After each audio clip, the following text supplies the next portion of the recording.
सभी सनातनी बंधुओं को जय श्री राम। मित्रों, भगवान शिव के 12 ज्योतिर्लिंगों के दर्शन और पूजन मात्र से भक्तों के जन्म जन्मांतर के समस्त पाप समाप्त हो जाते हैं।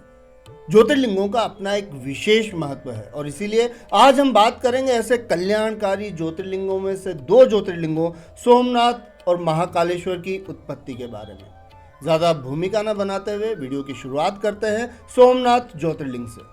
सोमनाथ ज्योतिर्लिंग शिव पुराण के कोटि रुद्र संहिता के अनुसार दक्ष प्रजापति ने अपनी 27 कन्याओं का विवाह चंद्रमा के साथ किया था, लेकिन चंद्रदेव का स्नेह रोहिणी के प्रति अधिक था और वो रोहिणी पर ही ज्यादा ध्यान देते थे, जिस कारण अन्य बहनें काफी दुखी रहती थी। जब ये बात राजा दक्ष तक पहुंची तो उन्होंने चंद्रदेव को समझाया कि वे सभी पत्नियों के साथ समान व्यवहार करें, लेकिन चंद्रदेव पर उनकी इस बात का कोई प्रभाव नहीं पड़ा, जिससे क्रोधित होकर दक्ष ने उन्हें क्षय रोग से ग्रस्त होने का श्राप दे दिया। चंद्रदेव का तेज धीरे धीरे घटने लगा और तीनों लोकों में हाहाकार मच गया। असहाय चंद्रदेव ब्रह्मा जी की शरण में पहुंचे। ब्रह्मा जी ने उन्हें प्रभास क्षेत्र में जाकर महामृत्युंजय भगवान शिव की आराधना करने का सुझाव दिया। चंद्रदेव ने 6 महीने तक 10 करोड़ महामृत्युंजय मंत्र का जाप किया। उनकी तपस्या से प्रसन्न होकर भगवान शिव प्रकट हुए और दक्ष के श्राप का प्रभाव यह वरदान देकर कम कर दिया कि माह के 15 दिनों में चंद्रमा का तेज घटेगा और अगले 15 दिनों में धीरे धीरे बढ़ेगा। इस दौरान चंद्रदेव और अन्य देवताओं ने भगवान शिव से वहीं वास करने की प्रार्थना की, जिसे उन्होंने स्वीकार कर लिया। इस प्रकार शिव का प्रथम ज्योतिर्लिंग सोमनाथ के रूप में प्रतिष्ठित हुआ। वर्तमान में ये ज्योतिर्लिंग गुजरात के सौराष्ट्र में बेरावल क्षेत्र के समुद्र तट पर स्थित है।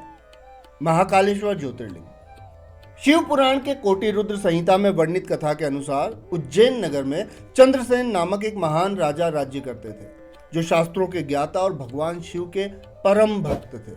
शिव के प्रमुख पार्षद मणिभद्र उनके सखा थे। एक दिन मणिभद्र ने राजा चंद्रसेन को चिंतामणि नामक एक अद्भुत मणि प्रदान की।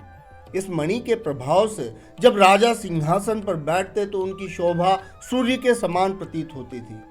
पर यही मणि अन्य राजाओं के लिए ईर्ष्या और द्वेष का कारण भी बन गई, जिस कारण आसपास के राजाओं ने मिलकर उज्जैन पर एक साथ आक्रमण कर दिया। संकट में घिरे राजा चंद्रसेन अचानक हुए इस चौतरफा हमले के कारण घबरा गए और अपनी रक्षा के लिए भगवान शिव की आराधना करने लगे।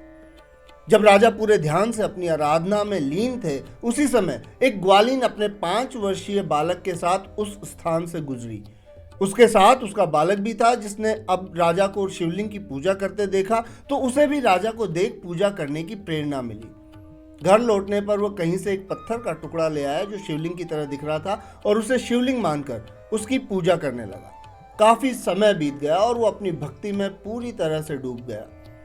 जब उसकी मां ने उसे भोजन के लिए बुलाया तो भी वह नहीं उठा।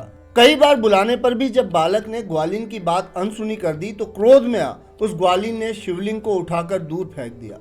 बालक का भी ध्यान टूटा और वो देव देव महादेव की पुकार लगाते लगाते मूर्छित हो गया। जब उसे होश आया तो उसने देखा कि जिस स्थान पर वो पूजा कर रहा था वहां एक विशाल मंदिर है, जिसमें स्थापित शिवलिंग अद्भुत ज्योति बिखेर रहा है। यह चमत्कार देखकर राजा चंद्रसेन और अन्य लोग भी वहां पहुंचकर भगवान शिव की स्तुति करने लगे। मित्रों, आज वही ज्योतिर्लिंग महाकालेश्वर ज्योतिर्लिंग के रूप में मध्य प्रदेश के उज्जैन में स्थित है।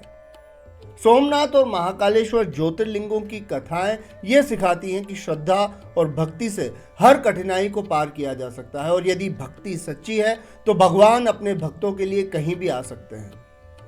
तो मित्रों, ये थी 12 ज्योतिर्लिंगों में से 2 ज्योतिर्लिंगों सोमनाथ और महाकालेश्वर के प्रकट होने की पीछे की कथा। यदि आप और भी ज्योतिर्लिंगों के प्रकट होने के पीछे की कथाओं के बारे में जानना चाहते हैं तो हमें कमेंट सेक्शन में अवश्य बताएं। साथ ही वीडियो को लाइक और शेयर करना ना भूलें और हाँ, चैनल को सब्सक्राइब करके घंटी का बटन अवश्य दबा दें ताकि आप तक हर नोटिफिकेशन समय पर पहुंचता रहे। अभी के लिए इतना ही। शीघ्र मिलते हैं एक और नए वीडियो में एक नए विषय के साथ। तब तक के लिए धन्यवाद। जय जय श्री राम। हर हर महादेव।